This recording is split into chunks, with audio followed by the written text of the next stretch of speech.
அப்போது கூட விடுதலை புலிகள் அந்த வடக்கு கிழக்கு அபிவிருத்திக்கான கொடை வழங்கு நாடுகளின் அல்லது கொடை வழங்குனர்களின் மாநாட்டில் தாங்கள் பங்கெடுக்க வேண்டும், அவர்களுடனான உறவுகளை மேம்படுத்த வேண்டும் என்ற கருத்துக்களை கூட இலங்கை அரசு முற்று முழுதாக நிராகரித்து பேச்சுவார்த்தையை முறியடித்திருந்தது.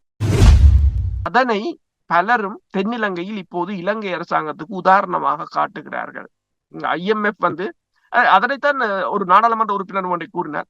IMF எங்களுக்கு ஒரு புறப்பலத்தை சோல்வ் பண்றா என்றுதான் நாங்கள் நினைத்தோம், ஆனால் புறப்பலத்தை கிரியேட் பண்றது அவர்களாகத்தான் இருக்கிறது. அபிவிருத்தி திட்டங்கள் அது மக்களுடன் இணைந்து அவர்களின் செயல் திட்டங்களில் பணியாற்றுவதை நாங்கள் இந்த சிவில் அமைப்புகள் அதில் தோல்வி கண்டிருக்கின்றன. அந்த தோல்வியை கொடுத்தவர்கள் யார் என்றால் புலம்பெயர் தேசத்து மக்கள்.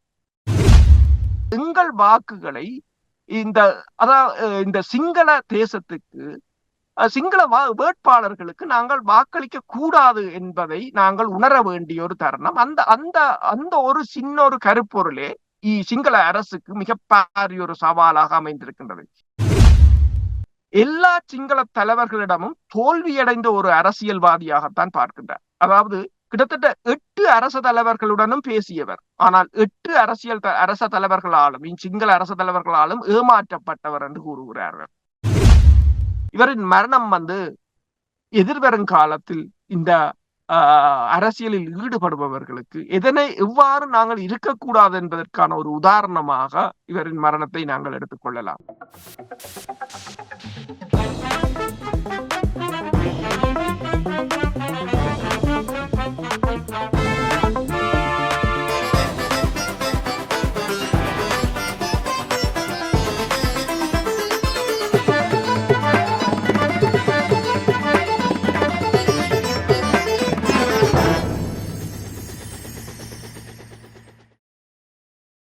அனைத்துலக உயிரோடை தமிழ் ILC தமிழ் உயிரோடை தமிழில் அன்பர்களே, அரசியல் களம் நிகழ்ச்சியில் பிரித்தானியாவிலிருந்து போரியல் ஆய்வாளர் அரசு இணைகின்றார். வணக்கம் அரசு. வணக்கம். அனைத்துலக உயிரோடை தமிழ் உறவுகளுக்கு அன்பு கலந்த வணக்கங்கள். இன்னும் ஒரு அரசியல் கள நிகழ்ச்சியில் இணைந்திருக்கின்றோம். இன்றைய அரசியல் கள நிகழ்ச்சியில் நாங்கள் இலங்கை தீவில் நடைபெறுகின்ற விடயங்களை பார்ப்போம். இலங்கை தீவில் ஒன்றுதான் முக்கியமாக நடைபெறுகின்றது. அரசு தலைவருக்கான தேர்தல் தொடர்பாகத்தான் அங்கே அதிகமாக பேசப்படுகின்றது. அதிலும் குறிப்பாக உங்களுக்கு தெரியும், தமிழ் பொது வேட்பாளரை நிறுத்துவது பெரியோரு சங்கடத்தை ஏற்படுத்தி இருக்கின்றது என்று தெளிவாக தெரிகின்றது. இதனால் தெற்கிலங்கையில் இருக்கின்ற அரசியல்வாதிகள் தாயகம் நோக்கி செல்வதை அவதானிக்கக்கூடிய இருந்தது கடந்த சில மாதங்களாக. அந்த நிலைமை இன்னும் தொடர்ந்து கொண்டேதான் இருக்கின்றது. அரசர்களே, சர்வதேச நன்கொடையாளர் நாள் என்று ஒரு நாளை கொண்டாட போகின்றாராம் அரசு தலைவருக்கான வேட்பாளர் சஜித் பிரேமதாச அவர்கள். இதன் பின்னணியில் என்ன இருக்கிறது? 2010 வடக்கில கிளிநொச்சியில் அமைக்கப்பட்ட வர்த்தக மையத்தை தீயிட்டு கொளுத்தியவர்கள். தமிழ் மக்களோட கடல் வளத்தை இந்திய மீனவர்கள் அள்ளி சென்றாலும் அதனை கண்டும் காணாமல் விட்டு தமிழ் மக்களின் பொருளாதார வளத்தை அழிக்க நினைத்தவர்கள். மயிலத்தனமது மாதவனையிலே இருக்கின்ற பால் பண்ணைகளுக்கான பால் உற்பத்தியை செய்கின்ற அந்த பால் பண்ணைகளுக்கான மாடுகளை கூட மேய்ச்சல் தரைகளை அபகரித்து அதனை இல்லாது செய்து, அதாவது எந்த நாளும் தமிழ் மக்களின் பொருளாதாரத்தை சீரழிப்பதில் குறியாக இருந்தவர்கள் இப்போது பொருளாதாரம் பற்றி பேசுகிற அளவுக்கு இந்த பொது வேட்பாளர் என்ற ஒரு கருத்து உருவாக்கம் கொண்டு விட்டிருக்கின்றது. சஜித் பிரேமதாச அவர்கள் வடக்கு கிழக்கில் சர்வதேச நன்கொடையாளர்களின் மாநாடு ஒன்றை தான் நடத்த போவதாக கூறியிருக்கின்றார். உங்களுக்கு தெரியும், அந்த கொடை வழங்கு நாடுகளின் கூட்டத்தில் விடுதலை புலிகளை கலந்து கொள்ள வாஷிங்டனில் இடம்பெற்ற அந்த கூட்டத்தில் விடுதலை புலிகளை கலந்து கொள்ள விடாமல் தடுத்ததில் இருந்துதான் அந்த நோர்வேயினான அமைதி முயற்சிகள் சிதறிப்போக ஆரம்பித்திருந்தது. அப்போது கூட விடுதலை புலிகள் அந்த வடக்கு கிழக்கு அபிவிருத்திக்கான கொடை வழங்கு நாடுகளின் அல்லது கொடை வழங்குனர்களின் மாநாட்டில் தாங்கள் பங்கெடுக்க வேண்டும், அவர்களுடனான உறவுகளை மேம்படுத்த வேண்டும் என்ற கருத்துக்களை கூட இலங்கை அரசு முற்று முழுதாக நிராகரித்து பேச்சுவார்த்தையை முறியடித்திருந்தது. ஆனால் இப்போது கொடை வழங்கு நாடுகளின் மாநாட்டை நடத்துவதற்கு இறங்கி வர்ற அளவுக்கு இது ஒரு அழுத்தத்தை கொண்டு வந்திருக்கிறது என்று சொன்னால் மிக மிக முக்கியமானது ஒரு திருப்பம். அவர் கூறுகிறார் என்னென்றால், மேல் மாகாணம் கிட்டத்தட்ட இலங்கையின் GDPயில் 42% கொடுக்கிறது என்றும், ஏனைய 8 மாகாணங்களும் 58% தான் கொடுக்கிறது என்று சொல்லியும், இதில் வடக்கு கிழக்கை பொறுத்தவரையில் 5% தான் அது கொடுக்கிறது என்று சொல்லியும் கூறியிருக்கின்றார். அதாவது அங்கு எந்த ஒரு தொழிலை மேற்கொள்ள விடாதும், எந்த ஒரு தொழில் முயற்சி இடம்பெற்றாலும் அதனை தடுப்பது, அதனை எரிப்பது அல்லது அதனை இல்லாது செய்வதாக செய்தவர்கள் நீங்கள். அந்த மாகாணங்களின் பொருளாதார அபிவிருத்தியை சிதைத்தவர்கள் நீங்கள். இப்போது அதை கொண்டு வருவதாக கூறுகிறீர்கள். என்னென்று சொன்னால் இந்த மக்களிட வாக்கை எடுப்பதற்கு. ஏனென்றால் தென்னிலங்கையில் இப்போது அரசு தலைவர் தேர்தலில் நடத்துவதா இல்லையா அல்லது பிற்போடுவதா என்ற பாரிய இழுபறிகளில் அவர்கள் நிற்கின்றார்கள். யாரும் வெல்ல முடியாத ஒரு நிலை. அப்ப இப்போது மஹிந்த ராஜபக்சவின் சீனாவுக்கு போட்டு வந்த பிற்பாடு அவரும் இன்னொரு கட்சியை அல்லது இன்னொரு வரை களமிறக்கினால் மிகப்பெரிய ஒரு சிக்கலில் வந்து முடியும். இப்ப இந்தியா தற்போது ஒரு சஜித் பிரேமதாசாவை அழைத்திருக்கின்றது புதுடில்லிக்கு வருமாறு என்னும் போது இந்த பூகோள அரசியல் அங்க மிகப்பெரிய தாக்கத்தை உண்டு பண்ணுகின்றது. இது கட்சிகளில் பாரிய பிளவுகளை ஏற்படுத்தி இருக்கின்றது.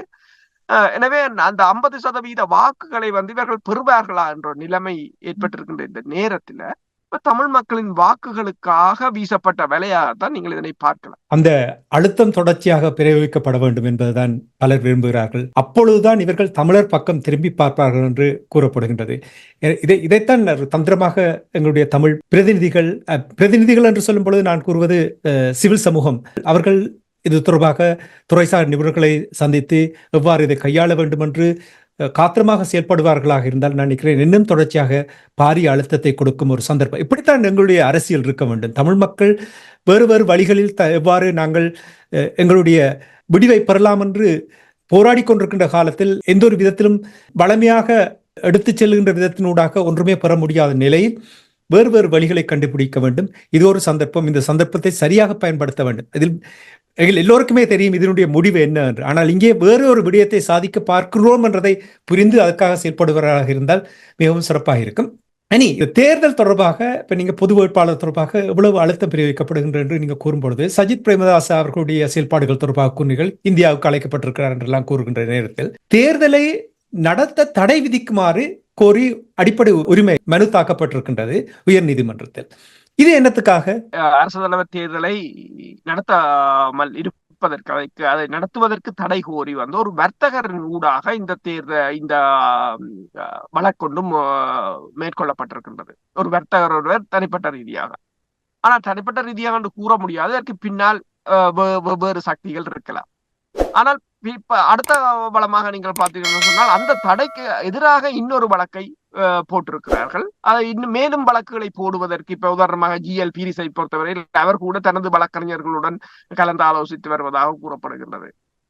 ரணில் விக்ரமசிங்காவை பொறுத்தவரை சொல்கிறார் எப்படி என்றாலும் நான் தேர்தலை நடத்துவேன் என்று. ஆனால் அவரும் அவர் மக்களுக்கு அதனை கூறிக்கொண்டு அவரின் பின்னணியில் தான் இந்த தேர்தலை பிற்போடுவதற்கான முயற்சிகள் இடம்பெறுகிறதா என்றால் என்பதும் ஒரு கேள்விக்குரியதாக இருக்கின்றது. ஏனென்றால் சஜித் பிரேமதாசா ஒன்றை கூறுகிறார், அரசியலமைப்பை மீறி ரணில் விக்ரமசிங்கா தேர்தலை பின்போடுவதை தாங்கள் ஒருபோதும் அனுமதிக்க மாட்டோம் என்று.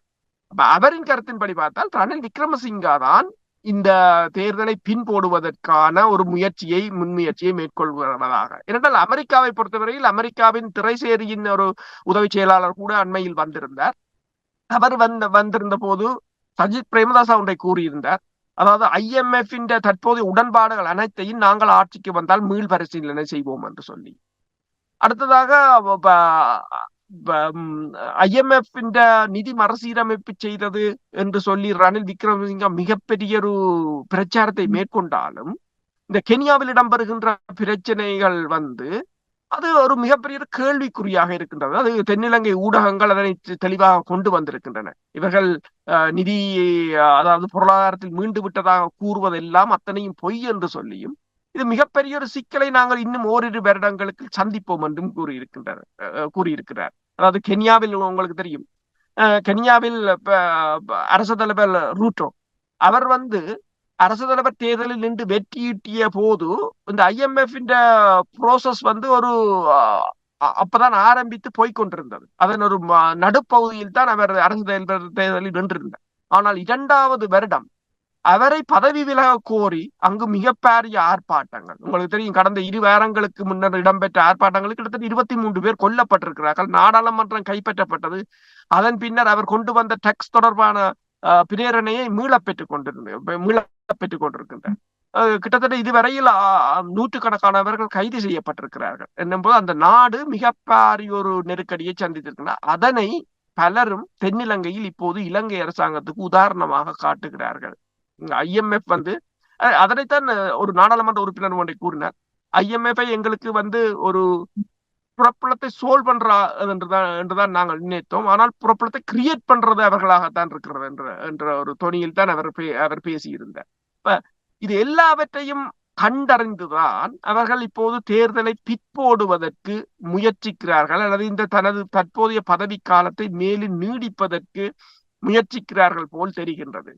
அப்ப இந்த நிலைமையில் தான் மாறி மாறி ஒவ்வொரு தரப்பும் அங்கு வழக்குகளை பதிவு செய்து கொண்டிருக்கிறார்கள். அதாவது தென்னிலங்கை வந்து மேலும் மேலும் அரசியல் சீரழிவை சந்தித்துக் கொண்டிருக்கின்றது. இப்ப தென்னிலங்கையின் இந்த அரசியல் பலவீனம் தான் இப்போது சஜித் வந்து வடக்கில் நன்கொடையாளர் மாநாட்டை நடத்துவேன் என்று அறைகூவல் விடுக்கிற அளவுக்கு கொண்டு வந்து நிறுத்தி இருக்கின்றது. தெற்கிலங்கையிலும் எவ்வாறு பிரித்தானியாவில் நடந்த தேர்தலில் கன்சர்வேட்டிவ் பார்ட்டி அவர்களுடைய இழுபறி இருந்ததோ அதே இழுபறி தான் தெற்கிலங்கையில் இருப்பதை அவதானிக்கக்கூடியதாக இருக்கின்றது. ஒன்று மட்டும் தெளிவாக தெரிகின்றது, இந்த நாடு அவர்களுடைய சிங்கள ஆட்சியாளர்களுடைய கையில் இல்லை என்பது தெளிவாக தெரிகின்றது. அந்த நாடு இறமை இழந்து துண்டு துண்டாக பிரிக்கப்பட்டு விற்றுக் கொண்டிருக்கிறார்கள். ஏற்கனவே விற்றும் விட்டார்கள். ஹம்பாந்தோட்டையை பொறுத்த மட்டும் 99 ஆண்டுகளுக்கு அது முடிஞ்சது. அதே போல் இப்பொழுது மாத்தள விமான நிலையத்தையும் கூட அவர்கள் கூறு போட்டு விற்க போகின்றார்களாம். யாருக்கு கொடுப்பதற்கு தயார் பண்ணுகிறார்கள்? இப்ப மாத்தள விமான நிலையத்தை மாத்தள ரஷ்யாவும் இந்தியாவும் இணைந்து இப்போது புனரமைப்பு செய்வதற்குரிய வேலைகள் அடுத்த 2 வாரங்களில் ஆரம்பமாக போகிறது என்று சொல்லி துறைமுகங்கள் கப்பல் போக்குவரத்து துறை அமைச்சர் நிமால் ஸ்ரீபாலடி சில்வா இந்த வாரம் தெரிவித்திருக்கின்றார். அவர் இன்னொன்றையும் கூறியிருக்கின்றார், காங்கேசன் துறை துறைமுகத்தை இந்தியா 69 மில்லியன் டாலர்கள் பெறுமதியில் அதனை புனரமைக்க போகிறார்கள் என்று சொல்லியும் ஜெய்சங்கர் வந்தபோது அது தொடர்பாக பேசப்பட்டதாகவும் கூறியிருக்கிறார்கள். அதாவது இப்ப என்னென்றால் இப்ப அம்பாந்தோட்டை துறைமுகத்தை சீனா கையகப்படுத்தி வைத்திருப்பது, அப்ப இந்தியாவுக்கு இவர்கள் அதாவது சீனாவுக்கு எந்த ப்ரொஜெக்டை வழங்கினாலும் அது சக்சஸ்ஃபுல்லாகத்தான் இருக்குது. ஆனால் இந்தியாவுக்கு வழங்கப்படுற ப்ரொஜெக்டுகள் எதுவுமே அங்கு இயங்கு நிலைக்கு வந்தது கிடையாது. இந்த நிலையில் தான் இப்போது இந்தியா ரஷ்யாவின் ஊடாக இதனை செயற்படுத்த முன் வந்து நிற்கின்றது. ரஷ்யாவின் ஊடாக அதே சமயம் ஸ்ரீலங்கன் ஏர்லைன்ஸ் அதை விற்பனை செய்வதற்கு 49% பங்குகளை விற்பனை செய்வதற்கு போட்டிருந்தார்கள். யாரும் வாங்க முன்வரவில்லை. 6 அப்ளிகேஷன் கிடைத்ததாகவும், ஆனால் அந்த அப்ளிகேஷன் தங்களுக்கு தாங்கள் எதிர்பார்ப்புகளை அது பூர்த்தி செய்யவில்லை என்பதால் அதை இப்போது விற்பனை செய்யக்கூட முடியாத ஒரு நிலையில் இருப்பதாகவும், எனவே மீண்டும் அந்த விமானங்களை தாங்களே புனரமைப்பு செய்ய போவதாகவும் கூறியிருக்கிறார்கள். என்னும் போது இலங்கை அதை மிகப்பெரிய ஒரு பொருளாதார நெருக்கடியில், அதாவது ஒவ்வொரு விமான நிலையத்தை வெவ்வேறு நாடுகளுக்கு கொடுப்பது, துறைமுகங்களை கொடுப்பது, துறைமுகங்களின் கொள்கலன் கையாளும் பகுதிகளை கொடுப்பது, இப்போது விமான நிறுவனத்தையே விற்பனை செய்கிற அளவுக்கு அந்த நிலைமை மெல்ல மெல்ல மோசமாகி கொண்டு வருகின்றது. அது முழுக்க தனியார் மயப்படுத்தப்பட வேண்டிய நிலை. இப்ப IMF நிலைமை நீங்கள் பார்த்தீங்கன்னு சொன்னால், அடுத்ததாக கல்வியும் கூட இலவச கல்வி தடுக்கப்படும் என்றுதான் கூறப்படுகின்றது. அங்கு இனிமேல் இலவச கல்வி இருக்காது என்ற நிலைமை தான் கூறப்படுகின்றது. இதுவரை காலமும் அரசியல்வாதிகள் மேற்கொண்டு வந்த மானியங்கள், தங்கள் அரசியல் நன்மைக்காக கொண்டு வரப்பட்ட மானியங்கள், இலவசங்கள், இனவாத சிந்தனைகள் எல்லாம் இனிவரும் காலத்தில் ஏற்புடையதாக இருக்க போவதில்லை. இருந்த போதும் சஜித் பிரேமதாஸ் ஒன்றை கூறியிருக்கின்றார், அமெரிக்க அதிகாரியிடம் தான் கூறியிருக்கின்றார், தாங்கள் வந்த பிற்பாடு இந்த மக்களுக்கான உதவி திட்டங்கள், இலவச திட்டங்கள் தொடர்பாக தாங்கள் மீண்டும் பரிசீலனை செய்வோம் என்று கூறியிருக்கின்றார். இது இந்த கருத்துக்கள் ரணில் விக்ரமசிங்காவின் தேர்தல் வெற்றிக்கு ஒரு மிகப்பெரிய ஒரு பாதிப்பை ஏற்படுத்தும் என்பதும் இப்போது அவர்களுக்கு ஒரு அச்சமாக இருக்கலாம். அதான், அவர்களிடம் கட்டுப்பாட்டில் ஒன்றுமில்லை, ஆக பதவிக்கு மட்டும்தான் இப்பொழுது போராடுகிறார்கள் என்பது தெளிவாக தெரிகின்ற இந்த நேரத்தில் அரசர்களே, இப்போ நீங்கள் கூறினீர்கள் எவ்வாறு ஹம்பாந்தோட்டை மாத்தள விமான துறைமுகம் எவ்வாறு கூறு போட்டு விற்கப்பட போகின்றது, அப்படி பல தெற்கிலங்கையில் பல விடயங்கள் நடைபெற்று விட்டது. அதே போல் தமிழர் தாயகத்திலும் எத்தனையோ விடயங்கள் நடைபெற்றிருக்கின்றது. இதில் தமிழ் தரப்பினர் யாருமே பங்காளர்கள் இல்லை. தமிழர்கள் யாவருமே அரசியல்வாதிகளாக இருக்கட்டும், அந்தந்த பகுதிகளில் இருப்பவர்களாக இருக்கட்டும், எல்லோருமே பார்வையாளர்களாகத்தான் இருக்கிறார்கள். இந்த நேரத்தில் காங்கேசன்துறை தொழிற்சாலை என்ன காரணத்துக்காக காங்கேசன்துறை அபிவிருத்தி செய்ய வேண்டும் என்று இதனுடைய பின்னணியில் என்ன இருக்கிறது? இந்தியாவை பொறுத்தவரை இலங்கையின் வளங்களை தன்னகப்படுத்துவது, அதன் ஊடாக ஏனைய சீனா போன்ற நாடுகள் இந்த கடல் வளமாக இருக்கலாம், இலங்கையின் வடக்கு கிழக்கு பகுதியில் இருக்கிற வளங்களாக இருக்கலாம், அவற்றை அவர்கள் தாங்கள் காலூன்றி இப்ப அவர்கள் அதனை கொள்ளையடித்துக் கொண்டு போக போவதில்லை. அங்கு ஒரு அபிவிருத்தியை மேற்கொண்டாலும் அதனை அவ்வாறு மேற்கொள்ள விடாது தடுப்பதற்கான ஒரு முயற்சியாகத்தான் இருக்கின்றது. ஜெய்சங்கர் வந்த போது ஒன்றை கூறியிருந்தார், இப்ப கப்பல் சேவையை தாங்கள் மீண்டும் ஆரம்பிக்க போவதாக. ஆனால் அந்த கப்பல் சேவையில் யாரும் பயன்படுத்துவதில்லை. இப்ப மக்களை பொறுத்தவரை அவர்கள் பெருமளவில் அந்த கப்பல் சேவையை பயன்படுத்துவதும் இல்லை, விமான சேவையை கூட பெருமளவில் பயன்படுத்துவதும் இல்லை. ஏனென்று சொன்னால் அது இரண்டுமே எங்கள் மக்களுக்கான நன்மையை பயப்பதை விட எங்கள் மக்களின் பணத்தை அங்கு கொண்டு செல்வதான ஒரு திட்டமாகத்தான் இருக்கின்றது. எனவேதான் அது தோல்வியில் முடிவடைந்தது. என்றாலும் அவர்கள் அதனை மீள ஒரு தொடர்பை வைத்திருப்பதற்கான ஒரு முயற்சி, அதாவது தங்களின் ஆளுமைக்கு கீழ் இந்த வடக்கையும் கிழக்கையும். ஆனால் அவர்களுக்கு ஒன்று தெரியவில்லை, இந்த வடக்கு கிழக்கு அதிகாரங்களை வழங்க அவர்கள் முன்வரவில்லை, ஆனால் தங்களுக்குள் வைத்திருப்பதற்கு. உதாரணமா பாத்தீங்கன்னு சொன்னால், இப்ப கிழக்குக்கு நீங்க பாத்தீங்கன்னு சொன்னால், கிழக்குல இருக்கிற பிள்ளையானுக்கு இப்ப அவர் இலங்கை அரசாங்கத்துடன் தான் இணைந்துதான் இயங்குகிறார். அவருக்கு இப்போது 13 பில்லியன் டாலர்களை ஒதுக்கி இருக்கிறார்கள். இப்போ மன்னிக்கும் 13 பில்லியன் ரூபாய்களை ஒதுக்கி இருக்கிறார்கள் இலங்கை அரசு. அது அந்த வீரிய அபிவிருத்தி துறை என்று சொல்லி, விவசாயம் என்று சொல்லி.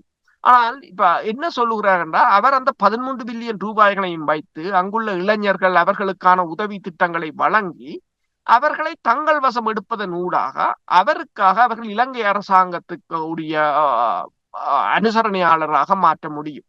அது அந்த உதவிகளை செய்வது. அப்ப இது மட்டக்களப்பிலிருந்து நான் ஒருவரிடம் கதைக்கும் போது அவர் கூறியிருந்தார், இப்ப எங்கட சிவில் அமைப்புகளை பொறுத்தவரையில் ஒரு தமிழ் பொது வேட்பாளர் அது முக்கியமான விடயமாக இருந்தாலும் அதனுடன் தான் நாங்கள் நின்று விடுகிறோம். இப்ப அபிவிருத்தி திட்டங்கள் அது மக்களுடன் இணைந்து அவர்களின் செயல் திட்டங்களில் பணியாற்றுவதை நாங்கள் இந்த சிவில் அமைப்புகள் அதில் தோல்வி கண்டிருக்கின்றன. அந்த தோல்வியை கொடுத்தவர்கள் யார் என்றால் புலம்பெயர் தேசத்து மக்கள்.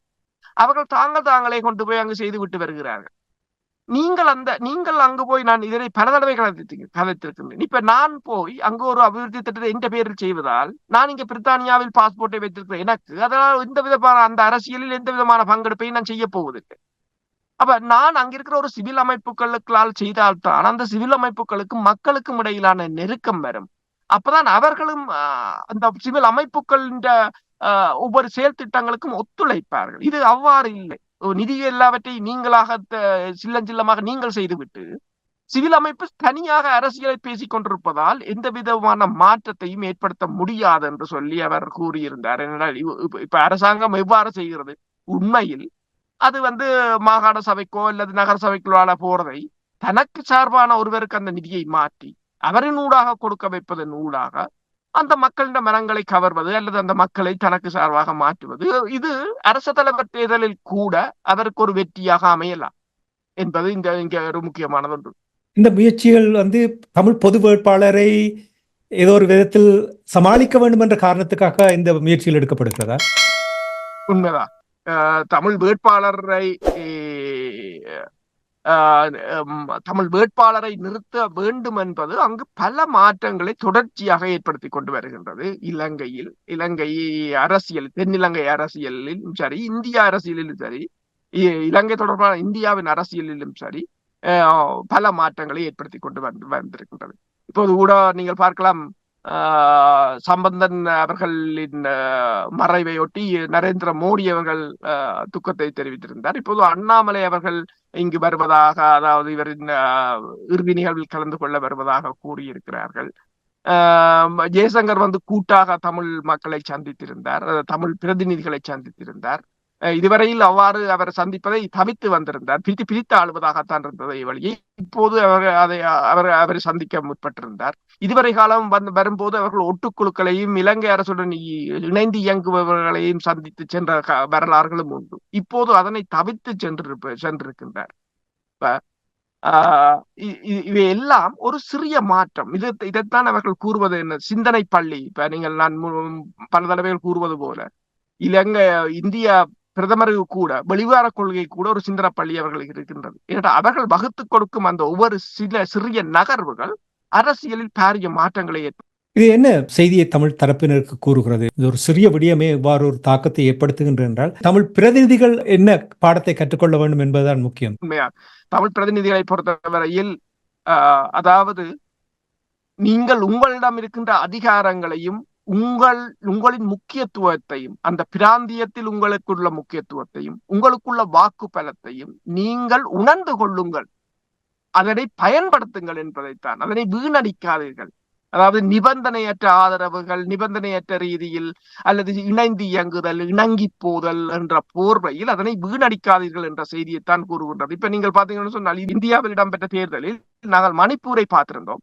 அங்கு அந்த மக்கள் தனது வாக்கு பலத்தால் ஒரு பதிலடியை கொடுத்தார்கள். பிரித்தானியாவில் இடம்பெற்ற தேர்தலை நாங்கள் பார்த்திருந்தோம். அதில் அந்த மக்கள் அந்த வாக்கு பலத்தால் எவ்வளவு ஒரு பதிலடியை கொடுத்திருந்தார்கள். அப்போது எங்கள் வாக்குகளை இந்த சிங்கள தேசத்துக்கு, சிங்கள வேட்பாளர்களுக்கு நாங்கள் வாக்களிக்க கூடாது என்பதை நாங்கள் உணர வேண்டிய ஒரு தருணம். அந்த அந்த அந்த ஒரு சின்ன ஒரு கருப்பொருளே சிங்கள அரசுக்கு மிக பாரிய ஒரு சவாலாக அமைந்திருக்கின்றது. இப்ப சம்பந்தன் அவர்கள் காலம் சென்று விட்டார்.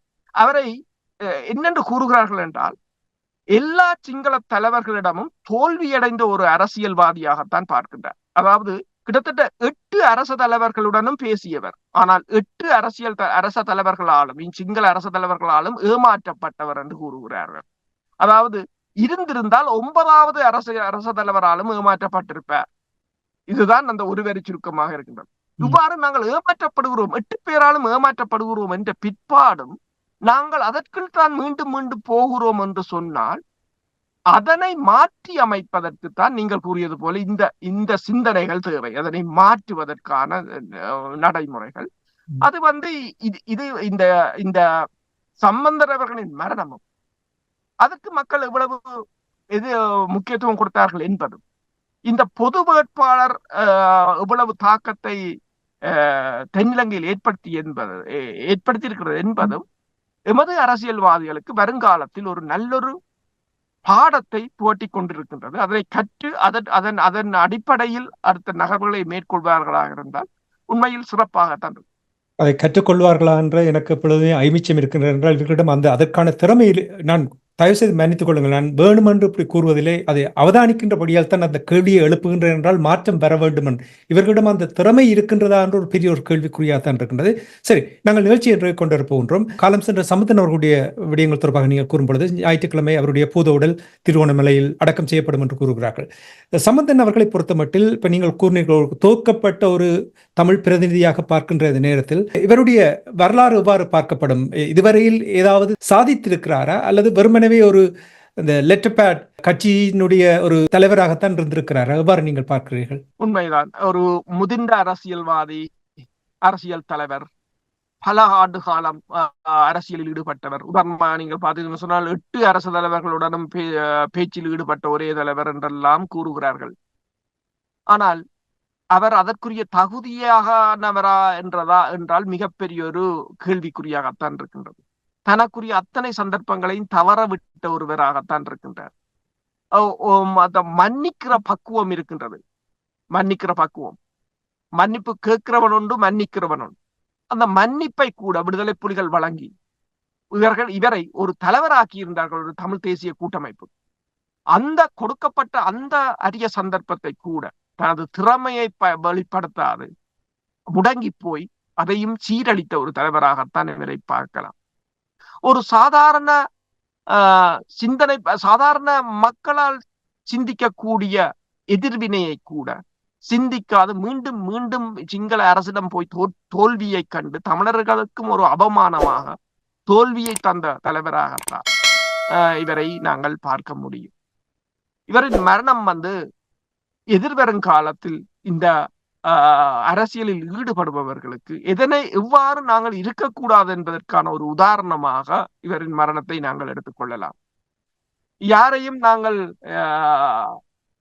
மரணத்தின் பின்பு அவர்களை நிந்திப்பதால் இந்த பிரயோசனம் இல்லை. ஆனால் அது ஒரு பாடமாக இருக்க வேண்டும். நாங்கள் விட்ட தவறுகளை மீண்டும் தவறுகளை விடாதிருப்பதற்கு அவர்கள் சில சில சமயங்களில் எங்களுக்கு ஒரு பிழையான வரலாறாக அவர்கள் இருப்பார்கள். ஏனென்றால் தமிழ் தேசிய கூட்டமைப்பு என்ற கூட்டமைப்பை உருவாக்கி மிக பாரிய அளவிலான ஒரு ஒற்றுமையை ஏற்படுத்துவதற்காக எவ்வளவோ மன்னிப்புகளை வழங்கி எவ்வளவோ விட்டுக் கொடுப்புகளை வழங்கி விடுதலை புலிகள் ஏற்படுத்தி கொடுத்த சந்தர்ப்பத்தை கூட வீணடித்தவர்களாகத்தான் இவர்களை பார்க்கலாம். உண்மைதான். நாங்கள் நாகரிகமாக இருப்போம், ஆனால் போலியாக இருக்கக்கூடாது, உண்மையாக இருக்க வேண்டும், உண்மையை வெளிப்படுத்த வேண்டும். அப்படி என்றால் தான் இந்த நிலைமையிலிருந்து நாங்கள் வெளிவரலாம் என்பதை நான் அடிக்கடி கூறிக்கொண்டு வருவேன். பேச்சுவார்த்தைகளில் ஈடுபட வேண்டும், துறைசார் நிபுணர்கள் தலையிட வேண்டும். திட்டங்கள் இருக்கும் பொழுதுதான் இவர்களுடைய நிலைமைகளை நாங்கள் அளவிட்டு பார்க்கலாம். இல்லை என்றால் அளவிட்டு பார்ப்பதற்கு எந்த ஒரு ஒரு ஃப்ரேம் ஒர்க்கும் இல்லை. எவ்வாறு இவர்கள் செயல்பட்டிருக்கிறார்கள் வெறுமெனவே தலைப்புச் செய்திகளாகவும் உசுப்பேத்தும் அரசியலையும் எதிர்ப்பு அரசியலையும் செய்து கொண்டிருக்கின்ற இந்த நேரத்தில் இவர்கள் மாற வேண்டும் என்ற ஒரே ஒரு நோக்கத்துக்காகத்தான் நாங்கள் இந்த விடயங்களை அடிக்கடி இங்கே கூறிக்கொண்டு வருகின்றோம். இவர்கள் மீது நாடாளுமன்ற உறுப்பினர்களாக இருக்கட்டும் அல்லது அமைப்புகளாக இருக்கட்டும், உங்கள் மீது எங்களுக்கு காழ்ப்புணர்வில்லை, மாறுங்கள், மாற்றத்தை ஏற்படுத்துங்கள், தமிழ் மக்களுக்கு ஒரு விடிவை பெற்றுக் கொடுங்கள் என்ற அந்த ஒரு நோக்கத்தோடு தான் இதை கூறுகிறோம். அன்பான உறவுகளே, இத்தோடு இன்றைய அரசியல் கலை நிகழ்ச்சியை கொண்டு வருகின்றோம். இன்றைய நிகழ்ச்சியில் பங்கெடுத்த போரியல் ஆய்வாளர் அரசு அவர்களுக்கு நன்றி கூறிக்கொண்டு மீண்டும் இன்னும் ஒரு அரசியல் கலை நிகழ்ச்சியில் இணைந்திருப்போம். நன்றி, வணக்கம் அரசு அவர்களே. நன்றி, வணக்கம்.